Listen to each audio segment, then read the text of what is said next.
Hello guys, welcome back to my channel. दोस्तों, आज हम इस वीडियो के अंदर हम बात करने वाले हैं एचओएफ यानी कि हिंदू अनडिवाइडेड फैमिली। ये क्या होता है, इसके जरिए हम किस प्रकार से टैक्स सेविंग कर सकते हैं यानी कि पैसा बचा सकते हैं।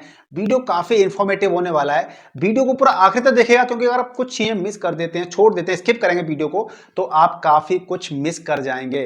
यानी कि टैक्स सेविंग की जो जर्नी है उसमें आप कुछ ना कुछ गड़बड़ कर जाएंगे। तो वीडियो को पूरा देखिएगा और वीडियो को जल्दी से लाइक, शेयर और चैनल पर नए तो चैनल को सब्सक्राइब कीजिएगा।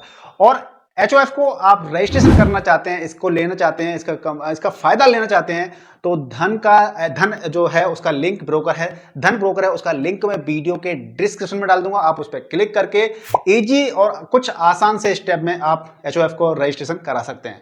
तो देखिए, सबसे पहले हम ये समझने का प्रयास करते हैं कि एचओएफ यानी कि हिंदू अनडिवाइडेड जो फैमिली कॉन्सेप्ट है ये होता क्या है और इसके बेनिफिट क्या होते हैं। देखिए, इसको हम समझ लेते हैं कि एचओएफ क्या होता है। तो HOF is a separate legal entity. ये एक सेपरेट लीगल एंटिटी होती है। जिस प्रकार से आप खुद अपने आप में एक एंटिटी हैं कि आप अपना टैक्स फाइल करते हैं, ठीक उसी प्रकार से जो एचओएफ होता है वो भी क्या, एक सेपरेट लीगल एंटिटी होती है which is recognised under tax law. यानी टैक्स लॉ के अंदर इसका एक इसको रिकॉग्नाइज किया जाता है। वहां पर इसकी डेफिनेशन दे रखी है कि भैया इसके जरिए हम क्या कर सकते हैं, सिंपल सी भाषा में हम टैक्स सेविंग कर सकते हैं। तो यदि मुझे एचओएफ के लिए रजिस्ट्रेशन करना है तो मेरे को क्या क्या मिलेगा या मेरे को क्या क्या होना चाहिए। तो सबसे पहले मेरे पास एक बैंक अकाउंट होना चाहिए। अगर मुझे एचओएफ के लिए रजिस्ट्रेशन करना है तो बैंक अकाउंट मेरे पास होना चाहिए, मेरे पास पैन कार्ड होना चाहिए मेरा, और उसके अलावा मुझे क्या है, एक रजिस्टर्ड डीड करनी पड़ेगी, यानी कि मुझे डीड साइन करनी पड़ेगी। ये मेरी रिक्वायरमेंट है जो मुझे चाहिए। अब इसके अलावा हम बात कर लेते हैं नेक्स्ट स्लाइड में कि हमें अगर एचओएफ रजिस्ट्रेशन करना है तो कौन कौन इसका मेंबर बन सकता है। तो देखिए, एनीबॉडी विद द फैमिली, यानी कि परिवार के अंदर से कोई भी एचओएफ बन सकता है। और ये जैसे कि आप यहां पर हैं, आप मैरिड हैं, तो आप एक एचओएफ के लिए क्या कर सकते हैं, रजिस्ट्रेशन कर सकते हैं। ठीक है, एचओएफ रजिस्ट्रेशन ले सकते हैं। और ये आपका हिंदू यानी कि हिंदू अनडिवाइडेड फैमिली है, तो इसके अंदर अगर आप जो हिंदू होते हैं, जैन होते हैं, सिख होते हैं या बुद्धिस्ट होते हैं, वो लोग इसका एचओएफ को रजिस्ट्रेशन कर सकते हैं या इसका रजिस्ट्रेशन ले सकते हैं। अगले की बात कर लेते हैं। अगली स्लाइड पर हमारा ये है कि देखिए इसके अंदर क्या क्या रहता है, कि एचओएफ के अंदर क्या क्या होते हैं, कैसे कैसे रोल होते हैं, इसकी बात समझ लेते हैं।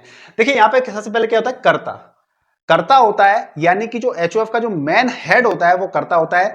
कर्ता का काम क्या होता है कि main decision maker and head of the HOF. यानी कि जो परिवार का जो मुखिया होता है, जो डिसीजन लेता है, वो आपका क्या होता है, एचओएफ होता है। यानी कि आफ्टर द हिंदू सक्सेशन, यानी पहले क्या था कि सिर्फ जो मुखिया था वही आपका एचओएफ बन सकता था, लेकिन आफ्टर जो हिंदू सक्सेशन अमेंडमेंट एक्ट आया था उसके बाद में जो वुमेन होती है और या फिर विडो होती है, वो भी एचओएफ के लिए अप्लाई कर सकते हैं, एचओएफ वो ले सकते हैं। ठीक है ना।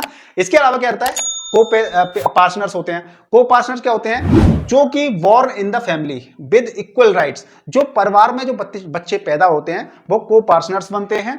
यानी कि they have the right to ask for a share और डिवीजन और एचओएफ प्रॉपर्टी। यानी कि वो अपने हिस्सा मांग सकते हैं, प्रॉपर्टी मांग सकते हैं, अपना शेयर मांग सकते हैं। तो उनको क्या बोलते हैं, को पार्टनर्स। तीसरे वाले होते हैं मेंबर्स, जो कि क्या करते हैं कि पार्ट होते हैं, एचओएफ का पार्ट होते हैं, बट विद नो शेयर।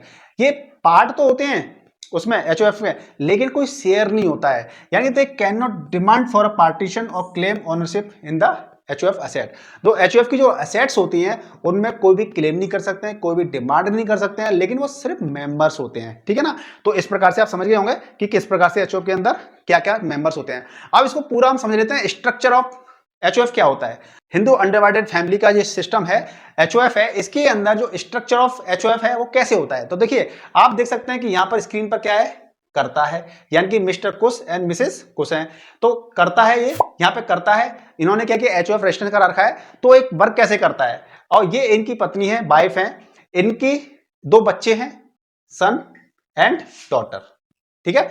इनकी मैरिड लाइफ हो गई है, इनकी स्पाउस और ये स्पाउस, इनकी शादी, बेटी की शादी हो गई है और बच्चे की शादी हो गई है। तो इधर से शुरुआत करते हैं। तो जो सन है वो को पार्टनर्स है, मेंबर, यानी कि इनकी जो वाइफ है, स्पाउस है, वो आपकी क्या है, मेंबर है। और यहां पर बात कर लेते हैं, डॉटर है वो को पार्टनर है, और जो स्पाउस है इधर ये मेंबर है। अब इनके 2 बच्चे हुए, चाइल्ड 1 चाइल्ड 2। तो जो बच्चे पैदा हुए हैं इस परिवार के अंदर वो आपके को पार्टनर बोले जाएंगे। ठीक है जी। लेकिन जो डॉटर से जो बच्चे पैदा हुए हैं, चाइल्ड 1 चाइल्ड 2, ये आपके मेंबर होंगे, यानी कि मेंबर 1, मेंबर 2, मेंबर 3, मेंबर 4, इस तरीके से आपके, और मेंबर 5, इस तरीके से मेंबर 5 रहेंगे, बाकी को पार्टनर्स रहते हैं, ठीक है ना, और एक करता होता है। तो ये आपका स्ट्रक्चर ऑफ फैमिली हो गया। अब हम बात कर लेते हैं कि अगर आपको एचओएफ के लिए रजिस्ट्रेशन करना है तो आपको क्या क्या चाहिए। तो देखिए, जो एचओएफ है उसके रजिस्ट्रेशन करने के लिए क्या चाहिए, ये करता है, यानी कि मैं मान लीजिए अगर अपने लिए रजिस्ट्रेशन कर रहा हूं एचओएफ के लिए, तो मुझे क्या क्या चाहिए, बैंक अकाउंट, जो कि मेरे पास होता ही है, बैंक अकाउंट है, पैन कार्ड, यानी कि एचओएफ के पास भी एक अलग से पैन कार्ड बन जाएगा नया, और मेरे पैन कार्ड मुझे जब मैं रजिस्ट्रेशन करूंगा तो मुझे अपना पैन कार्ड लगाना पड़ेगा, केवाईसी डिटेल मुझे लगानी पड़ेगी, वही केवाईसी डिटेल मेरी यहाँ पे काम कर जाएंगे एचओएफ के अंदर, मुझे एड्रेस प्रूफ लगाना पड़ेगा, वही मेरा यहाँ पे काम कर जाएगा, और एचओएफ की डीड, यानी कि signed by all the HOF constituent, यानी कि एचओएफ के अंदर जितने भी मेंबर्स होंगे, को पार्टनर होंगे, सभी के उस डीड पर साइन होने चाहिए, साइन करने पड़ेंगे, ठीक है ना, तभी वो रजिस्ट्रेशन कंप्लीट हो पाएगा। इसके अलावा बात कर लेते हैं इनकम्स ऑफ एचओएफ, यानी कि जो एचओएफ होता है उसकी इनकम कैसे होती है ना। तो वो इनकम कैसे होती है, देखिए, रेंटल प्रॉपर्टी, यानी कि रेंटल, कोई भी प्रॉपर्टी है उसका इनकम आ रही है, कैपिटल गेन्स आ रहे हैं आपके, डिविडेंड इनकम आ रही है, या फिर बिजनेस से इनकम आ रही है, तो वो आपकी एचओएफ की इनकम कही जाती है, ठीक है ना। तो एचओएफ के अंदर इतनी सारी प्रॉपर्टीज के जो भी डिफरेंट टाइप्स ऑफ इनकम आ रही है, वो आपकी एचओएफ के अंदर होती है। HOF can never have a salary income, लेकिन जो एचओएफ होता है ना, उसकी कोई सैलरी नहीं होती है। सैलरी इसलिए नहीं होती है क्योंकि सैलरी क्या होती है कि मान लीजिए मुझे सैलरी मिलती है तो मेरे वर्क में सैलरी मिलती है, मेरी स्किल सेट होता है ना, मैं अपना टाइम दे रहा हूं, मैं अपनी स्किल का यूज कर रहा हूं, तो उसके लिए मुझे सैलरी मिलती है। लेकिन एचओएफ के लिए यहां पे कोई ऐसा सैलरी का प्रावधान नहीं है, क्योंकि सैलरी इंडिविजुअल बंदा सर्विस देके अर्न करता है सैलरी को, ठीक है ना। तो यहाँ पे एचओएफ के लिए कोई सैलरी का प्रावधान नहीं है। अब हम बात कर लेते हैं कि एचओएफ रजिस्ट्रेशन करने से, मतलब हम इतना सारा कुछ समझ रहे हैं चीजों को, एचओएफ रजिस्ट्रेशन करने से हमें फायदा क्या मिलता है। तो फायदा क्या मिलता है मैं आपको स्क्रीन पे दिखाऊंगा, हालांकि आपको क्लियर नहीं दिख रहा होगा, लेकिन मैं आपको बोल रहा हूं तो आप सुनने का प्रयास कीजिए प्रॉपर तरीके से।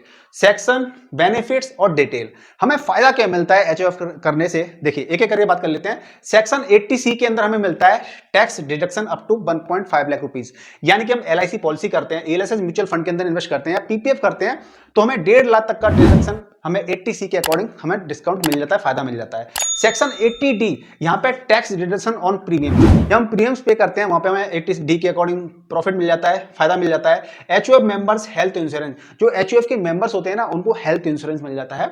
सेक्शन 80G के अंदर क्या रहता है कि टैक्स बेनिफिट्स ऑन डोनेशन, जो डोनेशन देते हैं वहां पे बेनिफिट मिल जाता है। डिडक्शन ऑन चैरिटी डोनेशन, ठीक है ना।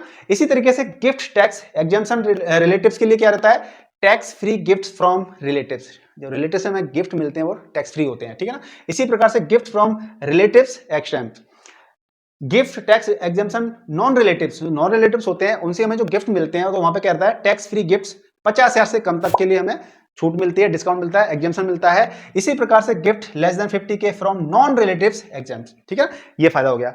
अब इनकम फ्रॉम एंसेस्ट्रल प्रॉपर्टीज, जो एंसेस्ट्रल प्रॉपर्टी होती है तो income tax at HUF level होती है, और income tax to HUF only होती है, ठीक है। सेक्शन 54 के अकॉर्डिंग हमें क्या फायदा मिलता है, सेक्शन 54 के अकॉर्डिंग मिलता है कैपिटल गेन्स एग्जेम्पशन मिलती है, और कैपिटल गेन टैक्स एग्जेम्पशन और री इन्वेस्टमेंट मिलती है। तो हमें इतने सारे फायदे मिलते हैं एचयूएफ रजिस्ट्रेशन करने से। तो इस प्रकार से हम, अगर हमें लगता है कि हमें बाकी में फायदा लेना है, टैक्स बचाना है, तो हमें एचयूएफ रजिस्ट्रेशन जरूर करना चाहिए। अब हम इसको एग्जाम्पल लेके समझने का प्रयास करते हैं कि सर देखिए, ये सारा ये वीडियो आ रहा है बेसिकली आपके लिए। तो पहले तो मैं ये बता दूं कि अगर आपको एचयूएफ का रजिस्ट्रेशन करना है तो धन का लिंक आपको वीडियो के डिस्क्रिप्शन में मिल जाएगा, वहां पे आपको क्लिक करना है और आपको एचयूएफ रजिस्ट्रेशन करने के लिए अप्लाई करना है, ठीक है जी। साथ में ये वीडियो पूरा बनाने का मकसद क्या है कि एचयूएफ मतलब कि टैक्स सेविंग, हमें टैक्स कैसे बचाना है। तो इसको हम एक केस लेके समझ लेते हैं। मान लीजिए आप सैलरीड पर्सन है, आप सैलरीड पर्सन है, और सैलरीड पर्सन है तो आपका टैक्स स्लैब कितनी आ रही है, 30%, यानी कि आप सैलरीड पर्सन है, 30% आपका टैक्स स्लैब आ रही है, यानी कि आपको 30% टैक्स देना है। लेकिन अब क्या है कि आपके पास एक प्रॉपर्टी भी है, ठीक है, और प्रॉपर्टी की इनकम भी आपको मिल रही है। मान लीजिए अगर आपको प्रॉपर्टी, अगर आप सिंपल सैलरीड पर्सन है, टैक्स स्लैब आपकी 30 है, लेकिन आपके पास प्रॉपर्टी भी है मान लीजिए, तो प्रॉपर्टी से भी आपको रेंटल इनकम हो रही है। तो जब रेंटल इनकम होगी तो टैक्स स्लैब आपकी चेंज हो जाएगी, टैक्स स्लैब आप क्या हो जाएगी, आपकी 40% वाली हो जाएगी, यानी कि आप सैलरीड पर्सन थे, 30% वाली स्लैब में थे, लेकिन अब यहां से भी इनकम आ रही है, उसकी वजह से आप 40% वाली टैक्स स्लैब के अंदर आप आ गए हो। भैया इसमें टैक्स कैसे बचेगा? तो इसलिए हमने क्या किया कि हमने इस प्रॉपर्टी को एचयूएफ के अंदर डाल दिया। एचयूएफ के अंदर डाल दिया तो उससे क्या होगा, देखिए हमारी यहां पे क्या हो रही है, हमारी यहां पे टैक्स सेविंग हो रही है। सैलरीड पर्सन 30% क्या था यहां पे, तो मैंने इंडिविजुअली अपना आईटीआर फाइल कर दिया और मैं 30% वाली स्लैब के अंदर हूं, ठीक है, ओके। लेकिन जो मेरी ये प्रॉपर्टी थी जिसके अंदर से मेरी रेंटल इनकम जनरेट हो रही थी, मैंने इसको एचयूएफ के अंदर डाल दिया। एचयूएफ के अंदर डाल दिया यानी कि हिंदू अनडिवाइडेड फैमिली के अंदर डाल दिया, इसके अंदर डाल दिया। इससे होगा क्या कि देखिए, if HUF rental incomes is under 2.5 lakh tax liability is nearly nil. यानी कि यहां पर मुझे टैक्स देना पड़ रहा था, 40% वाली स्लैब में आ रहा था लगभग में, लेकिन यहां पर क्या है कि अगर मैंने एचयूएफ में डाल दिया तो करीब 2.5 लाख रुपए तक टैक्स सेविंग मेरी हो रही है। टैक्स सेविंग 2.5 लाख रुपए तक, यानी कि नियरली मेरे को 0 रुपए पे करने पड़ेंगे अगर मैं इसकी इनकम को एचयूएफ के अंदर लेता हूं तो। ये फायदा होता है सबसे बड़ा, यानी कि हमें एचयूएफ का रजिस्ट्रेशन करना है तो, ठीक है ना। तो गाइज मुझे उम्मीद है कि आपको इस वीडियो के माध्यम से काफी कुछ सीखने को मिला होगा कि एचयूएफ क्या होता है और इससे हम टैक्स सेविंग कैसे कर सकते हैं। कोई भी डाउट है तो आप मुझे कमेंट करके पूछ सकते हैं। और आपको अगर एचयूएफ का फायदा लेना है, आपको अपना रजिस्ट्रेशन कराना है, आपको इसका पार्ट बनना है, तो वीडियो के डिस्क्रिप्शन में आपको धन का लिंक मिल जाएगा, उस पर क्लिक करके अपना रजिस्ट्रेशन जो प्रक्रिया होती है उसका शुभारंभ कर सकते हैं। और कोई भी डाउट रहता है तो मुझे कमेंट करके पूछ सकते हैं। वीडियो को लाइक कीजिए, शेयर कीजिए, चैनल पर नए तो चैनल को सब्सक्राइब कर लीजिए। मिलते हैं नेक्स्ट वीडियो में, तब तक के लिए स्वस्थ रहिए, मस्त रहिए और कुछ ना कुछ सीखते रहिए। जय हिंद।